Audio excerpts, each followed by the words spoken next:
The ancient Greeks were one of the highest expressions of the European soul. As a pagan people, they did not see the world as a place of sin or suffering, but as a living order, full of beauty, reason, and divine presence. Their gods lived on mountains, walked among men, and represented the noble forces of life: wisdom, strength, love, and justice. Greek civilization was built not on the values of equality but on excellence.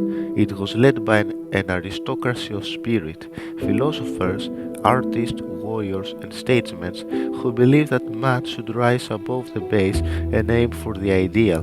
The Greek concept of arete, the pursuit of the highest virtue, was not for all, but for those who with strength and discipline to achieve it.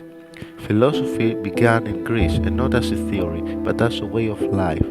Men like Socrates, Plato, and Aristotle asked questions that no one had dared to ask before. What is justice? What is the soul? What is the good life?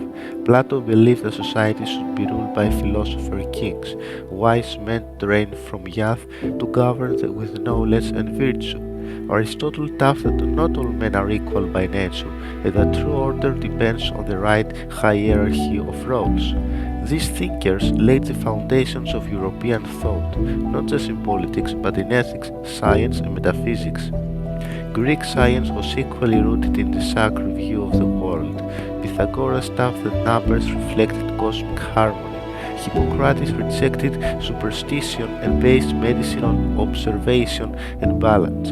Archimedes and Euclid created timeless systems in mathematics and physics. These were not products of mass society, but of elite minds dedicated to truth. Greek art and architecture expressed divine order in form. Temples were not just buildings, but sacred spaces built with perfect proportions to honor the gods. The Parthenon, dedicated to Athena, was a symbol of strength, wisdom, and civilization itself. Statues of gods, heroes, were created to show the ideal human body, not as it is, but as it should be. The theater, born as ritual for Dionysus, explored fate, pride, suffering, and the will of the gods. Everything in Greek art aimed at elevating the soul. Greek politics, especially in the early polis, was not modern democracy. Participation in civic life was a duty and a privilege of the few. Free-born men of Hellenic descent, educated and trained for leadership. In Sparta, the ruling system was openly aristocratic, led by kings and a warrior elite. Discipline, obedience, and unity were the highest values.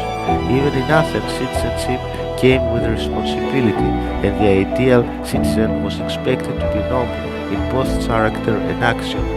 Governance was seen as sacred service, not individual ambition. Greek religion was complex, rich, and deeply woven into daily life. The gods represented the different aspects of the world and human nature, and they demanded honor, balance, and piety.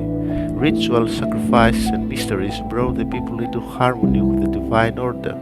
The Oracle of Delphi guided not only individuals but entire cities. The Eleusinian mysteries offer sacred invitations into the secrets of life and death, but only to those who consider worthy.